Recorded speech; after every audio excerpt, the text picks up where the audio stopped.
Are you ready to think big and act bold? Then you are in the right place. This is Innovative Entrepreneurs, a podcast that will bring you the stories, insights, and tips from some of the most successful and innovative entrepreneurs in the world. I am your host, Erica Bailey, and I am here to help you start, scale, and sustain your own entrepreneurial journey. Let's get started. In today's episode of the Innovative Entrepreneurs podcast, I am joined by Joe Papa, the founder and CEO of TruVersity, which is a leading AI training, consulting, and software solution company for 7- and 8-figure businesses. With over 25 years of experience in AI technology for Fortune 500 companies, Joe is dedicated to empowering businesses and executives to scale faster using the cutting-edge AI solutions. He is also committed to democratizing AI knowledge and fostering personal growth and fulfillment for his clients and employees. Joe, it's a pleasure to have you here, and you probably get this all the time, but anytime I hear your name, this is what I hear in my head.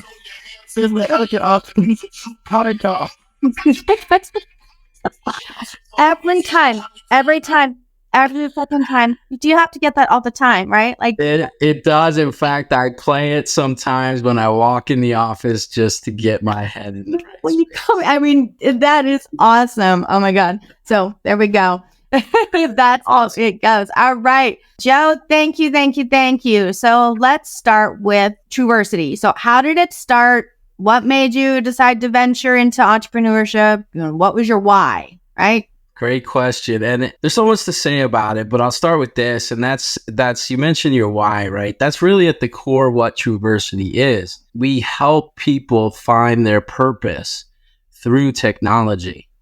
And we talk a lot about AI and artificial intelligence right now because that is the technology of the moment. Mm-hmm. But ultimately, the soul of our company, so to speak, is that's our mission, is to help people and businesses find their purpose, use technology to improve people's lives, not only their own, but their employees, their teams, their partners, everybody that they interface with, and most of all, their clients and customers.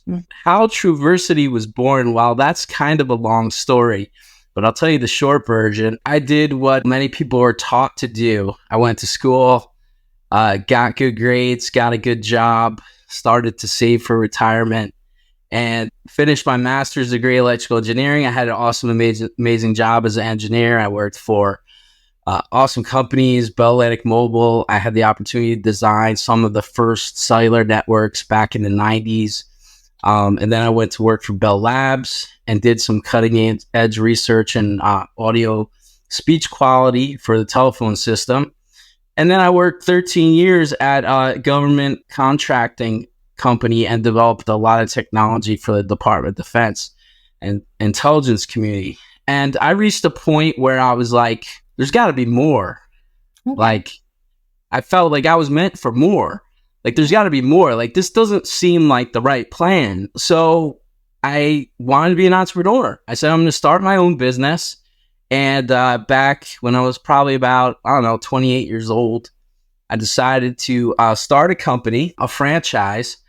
And as an electrical engineer, what better business to start than a tanning salon?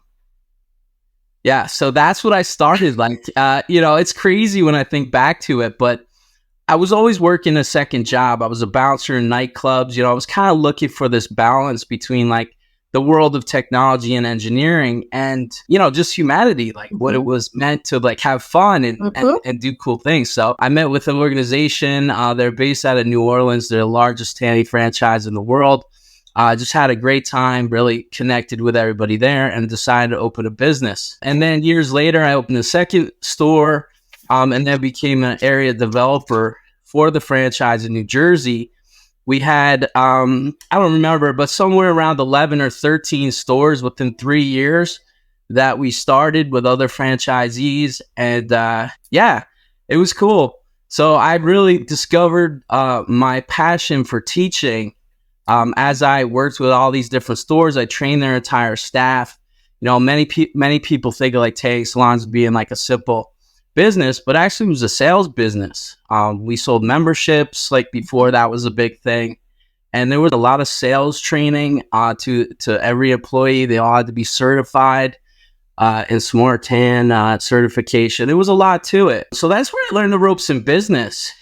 And unfortunately, this was back in the early 2000s. That business really didn't work out. Like there was a shift, there's always health concern for tanning, and a lot of competitors came into the market. It was very saturated. Just really didn't work out. So we wound up closing all the stores, and I just kind of handed off a store to my manager, and she kind of took it over. But, people talk about success and failure, and I never look at that as a failure because I learned so much from that experience, right? So Absolutely. And I also met my wife of today as well. So everything happens for a reason, right? Right. Okay, so there's some crazy stuff happening right now. So I was hoping that you would just tell us everything that's going on in the AI world. Boy, okay. How much time do we have? Oh, man, I'll make as much time as you need. If I could boil it down to a couple key takeaways, the big one is the ability to create your own specialized version of ChatGPT. And as we speak, actually, right before the podcast, I'm probably about 90% done with creating our first one for TruVersity. So this is exciting. The ability to do this will allow people to leverage the advances in AI that ChatGPT uses, so to speak, under the hood, and also incorporate their own knowledge base so that when somebody's using this custom GPT, it's like they're talking to you because it's based on your ideas and your knowledge, and you're doing it for a company based on the company's information. Extremely, extremely powerful. Yeah, we use it a lot. I mean, I think AI does get this bad rep. It's like, oh, it's going to take over the world, or, oh, if you have to use AI, then, you weren't qualified to do the job in the first place. But man, for me, it allows me to express. I'm not a writer. I've never been. I'm a strategist. I like to look at numbers. I like to digest data in order to determine what's going to happen next. But I am not a writer, and I have a very hard time getting those words on paper. So I type in a little bit about my ideas. This is what my thoughts are. Help me word this in a way of ... And it's me, but I created it. It's very weird, but I absolutely love it. And we use it for tools that allow us to save time, right? And if we can save time, we can provide more value to our current customers, as well as bringing on, onboarding new customers and be able to provide them the value because we have more time. Man, I freaking love it. I haven't played a lot with the imagery, with photos. I've done a lot of content and a lot of questions and answers and stuff. So it's part of our business, at least. Awesome. We did a training this week on Tuesday. I don't know if you caught the webinar that we did on ChatGPT Plus. I didn't. I had another podcast, but I wanted to so bad. I was going to cancel, but I just couldn't. No worries. I'll get you the replay, and you can even share the replay with your listeners. All right. It'll be down in somewhere, wherever it is, it's going to be. So send me the link and it'll be there for my viewers or listeners. All right. So is there anything else that's going on? I know that there was like an executive order or something from the White House. Do you know about that? Yes, absolutely. Yes. So we're keeping a close eye on governance, AI. And what I can say about that is, this is pretty recent. I think that was October 30th. Where the president released the executive order. It comes from him, but it's really developed by a special team of people in Congress, as well as research and development leaders, like the top companies in AI, whether it be Google or OpenAI or Microsoft or Meta. They're all collaborating on this. But in the research and development community, this has been a big issue for a long time, and finally it's coming into play with the government, which is good. And the main idea here with the executive order is that they're putting together a structure and organization of individuals and funding that will go through and address the safety concerns of of our citizens and people of the world. We saw this years ago with Facebook when the whole Cambridge Analytica thing happened, right? It was like, how do we protect the privacy of people? And with any technology, I used to work in cybersecurity a long time ago with the DoD and still do at some level today. Any technology that comes out, there's always going to be ways to use it for, nefarious reasons to use it. The bad guys will always have access to it at some level, and you'll have to be able to protect yourself and kind of limit the amount of access from the negative side that you can. And that's really what the aim is of the executive order. But like anything in the government, it takes time to put that into place. So it's really up to the companies, and OpenAI and Anthropic and all the research companies, Meta, Facebook, Meta, Google, all of these top companies, Microsoft, they're taking their own responsibility to do this. Like, that's the right thing to do, because we can't wait for like the government to start setting laws and policies. They have to really, you can see it's pretty obvious. Like, if you look at companies, you can see who is, kind of more ethical and responsible than others based on what they're releasing. So, oh my goodness, this is cool.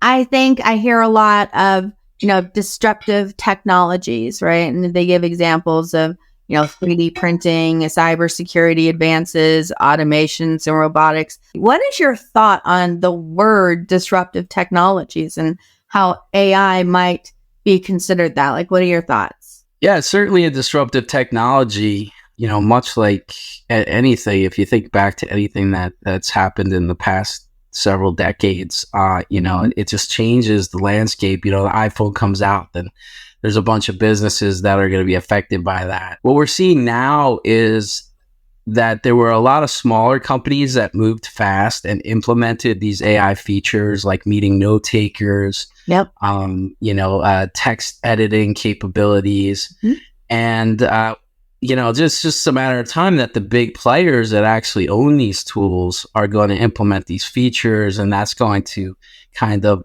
affect the small guys. You really got to be nimble in this space because it changes very fast and it's very disruptive. It's an extremely disruptive technology, but the upside of that is that it's also democratized, meaning it's accessible by almost anyone. Right? So there's not a lot of proprietary. There is proprietary stuff, but take ChatGPT, for example, the models that OpenAI uses, GPT-4, GPT-3.5, and there's really a dozen of other ones that developers can use.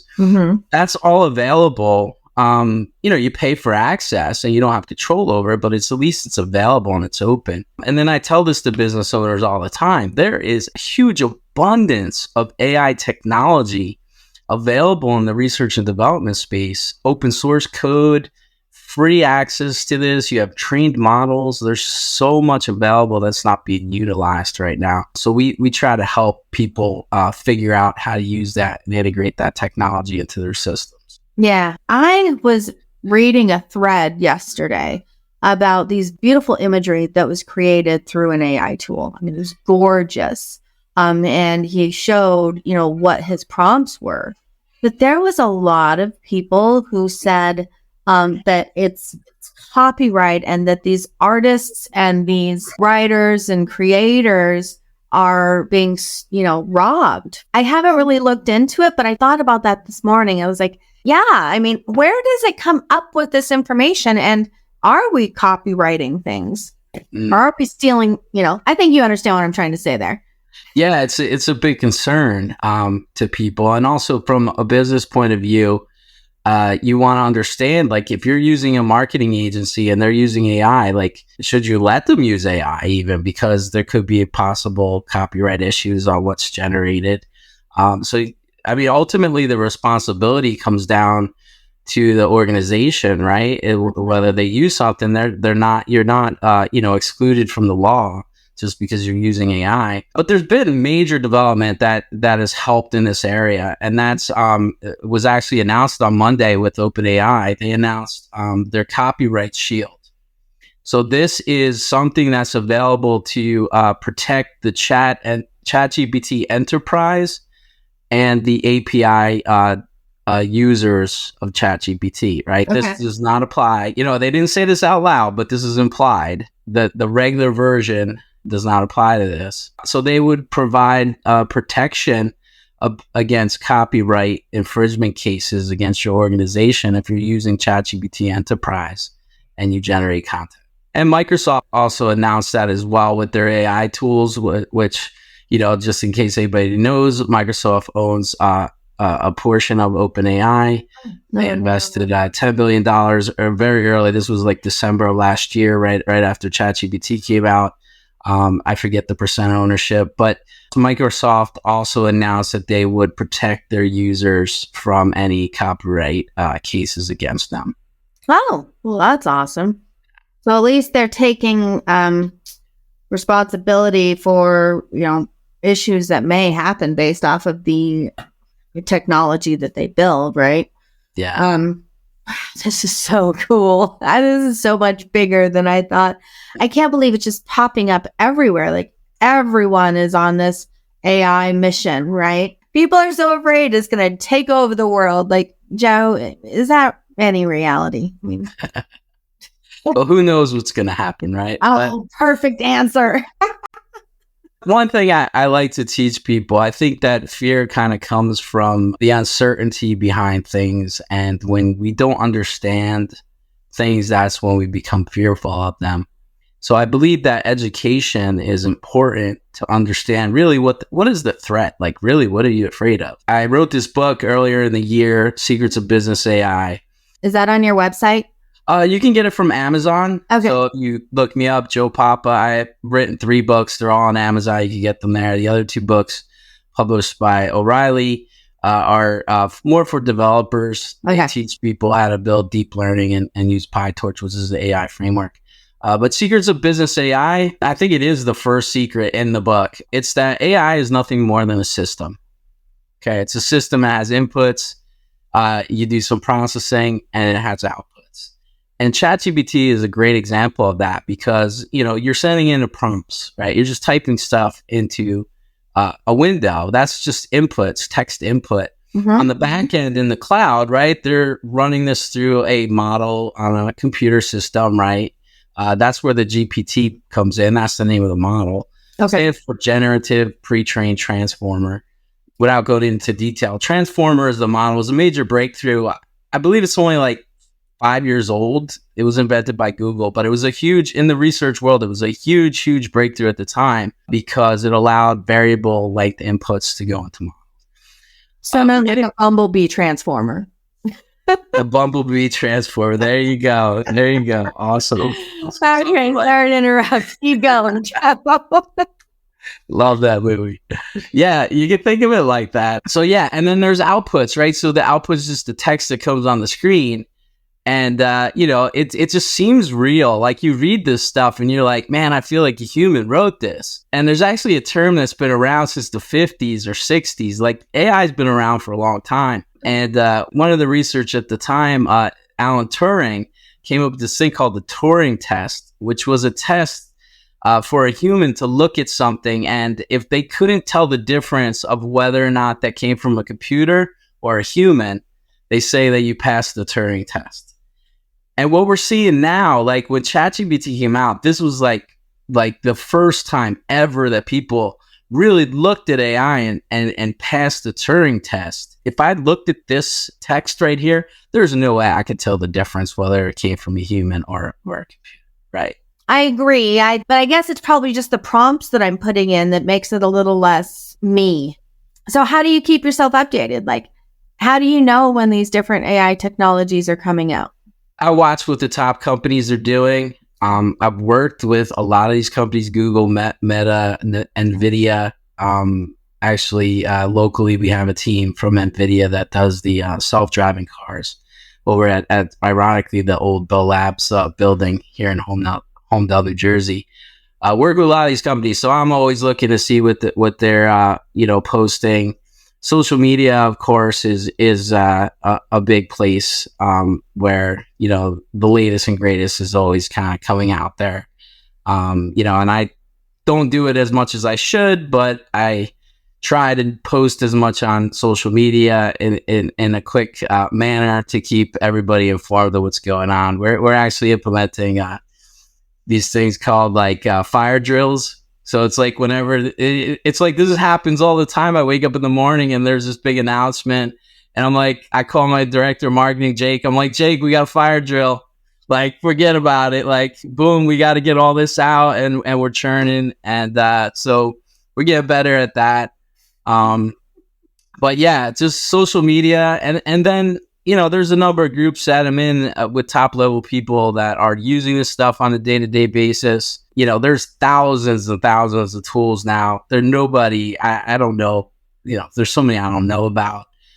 We know about a lot, but you can't know them all. So you got to be a part of a community of people who are using this stuff and just say, hey, look, I'm trying to solve this problem. Have you seen anything that might be able to help? And people always like surprise me with new stuff. Yeah, no, I was just growing and growing and growing. I think it's getting better every day. Okay, what do these consulting packages or training packages like consist of? Is it? Yeah, so our bread and butter, which is a common service that we offer, is called Consulting Day. Okay. We go either on site or virtually. I'm actually setting one up right now with 3 businesses out in Minnesota, all people we both know. We're planning to go out there in December and do a multi-day consulting day for all of them. During consulting day, what we do is we look at your business. It's either virtual or in person. We look at all the technology you're using, look at your processes, what your teams are. And then we go into what I call the three areas of the triangle, which is marketing, sales, and operations or customer experience. Okay. Look at those 3 areas of your business, identify opportunities for you to either use AI or infuse AI into your business systems. And the clients, what they'll do at the end of the day, they'll have a clear plan. Usually we start with low-hanging fruit, like what you can implement that day. There's so many things that day that they can implement. And then a longer-term plan with more advanced strategies, maybe some software development. And then we also train their staff. So if we do an on-site or virtual, they can invite everybody in the room and I'll do some advanced training, either ChatGPT Plus or some other sales tools that we use or marketing tools, depending on where they want to prioritize their efforts. And your mastery has literally a full year of AI training. Like this website is a plethora of AI knowledge. It's TruVersity.com. Like, wow, this is pretty cool. I love that you go and you teach businesses so that they can grow along with this. I mean, it's just phenomenal. I love what you're doing here, Joe. So what are some of the future projects that you are hoping to get involved with or hoping to build out? I mean, you've done some cool stuff. What does your future look like in your eyes? There's so many things that we have going on. We have things like our gift shop, which is available. You can get cool swag from us. And we have a bunch of other initiatives within the company to launch cybersecurity division, where we're helping cyber information security officers figure out the risk of using AI systems in their organizations. So we have that support that's being launched soon. And then we have a service that we're working on now where we do kind of a 30-minute interview on Zoom with you, kind of like we're doing here. Okay. And based on that interview, we're just like picking your brain on your knowledge and your business. Based on that interview, we'll be able to generate 100 pieces of content for you, which is all in your own voice, all your knowledge. This is not general stuff that gets spit out of ChatGPT. Like, this is from your soul, from your heart, from your brain. And it's all you and your business. So that's the magic. We're looking to complete that on the order of like a day. So in a day, you'll have all your content. And then the next level of that is kind of scheduling it for you. So based on your plan, like say you're doing a product launch, you tell us when your product launch is. We'll get that all scheduled out for you on social. So the idea is save you a ton of time and headaches, and and save you your sanity, and just have this whole thing laid out for you, ready to go when you need it. This is awesome. Hey, you're going to have to hook me up with one of these tote bags. Let's chat GTP. That's awesome. All right. It looks like you have some nonprofit partners too. It's like you were seriously giving back to everyone. Who is this? Attitudes in Reverse?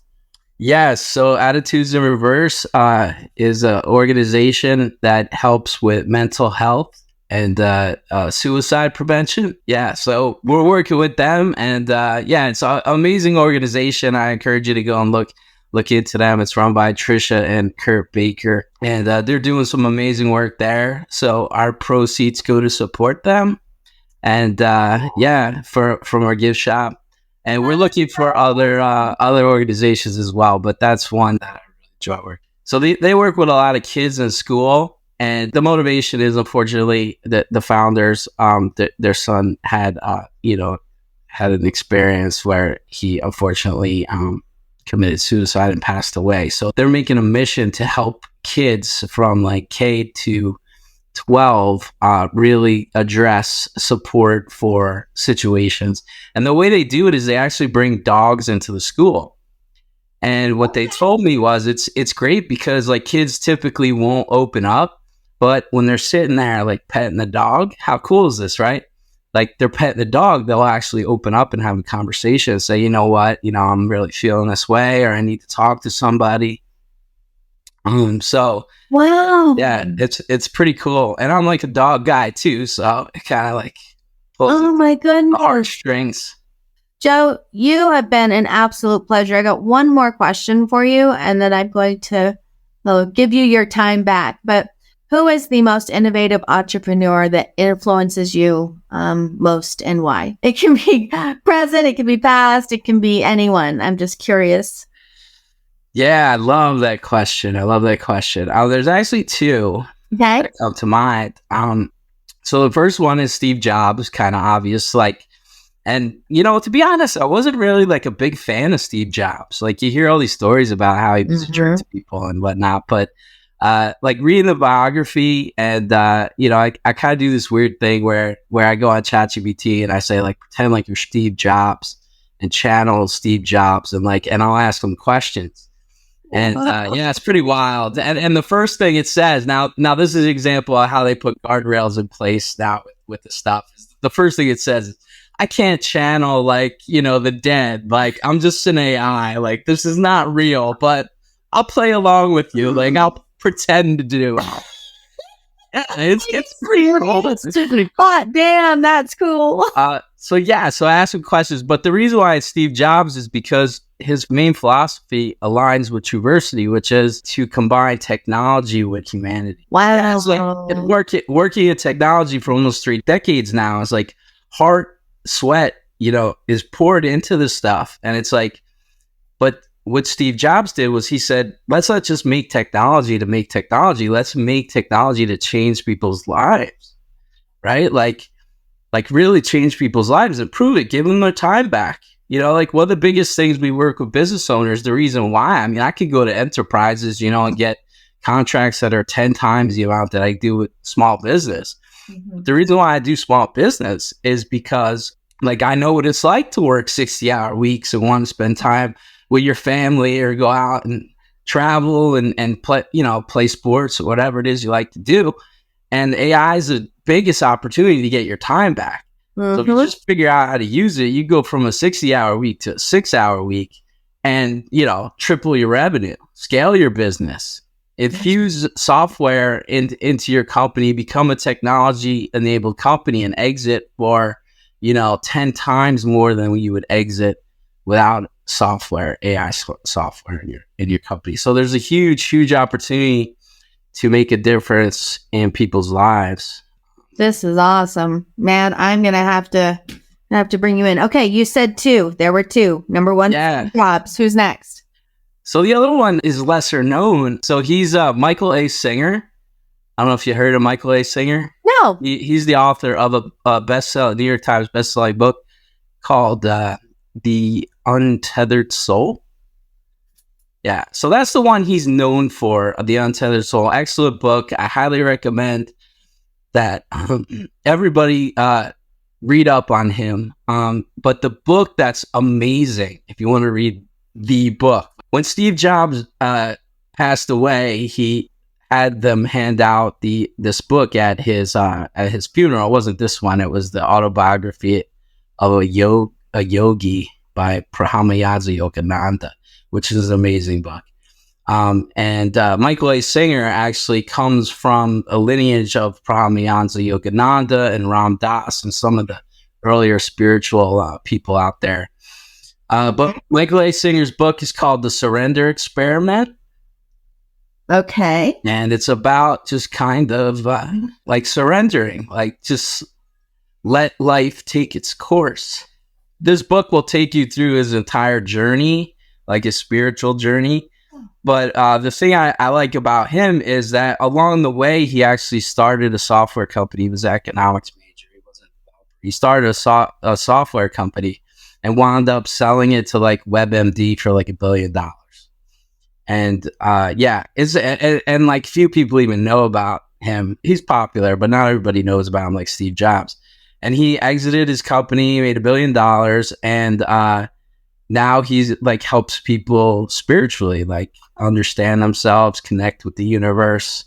That is awesome. Yeah. We're mindset, connection. Yeah. We're on the same mind track there, you and me, Joe. Wow. Thank you for sharing all of this with us. Like, this episode has been so cool, and I cannot wait for it to go out because there's so much information here. And, how can they get in touch with you, Joe? I'm going to make sure website, Facebook, all that stuff is in the show notes. But, what's the best way to get in touch with you? Yeah, the best way is to reach out to me on LinkedIn. Okay. And my handle is Mr. Joe Papa, JoePapa. I'm on Facebook. I'm not as quick to respond there. And you can also email me. I'm at joe.papa@TruVersity.com. Cool. TruVersity. Awesome. Thank you so much, Joe. I cannot tell you how much I appreciate you, and we will keep talking. That's for sure. 100%. Erica, thank you so much for having me on. Wow, what a great episode. I hope you had as much fun as I did. If you want more of this goodness, make sure you subscribe so that you get notifications for future podcasts. And if you found value from this, please share it with others. You can visit our website at cwgdigital.com. This is Erica Bailey. I am your host, and I will see you next time.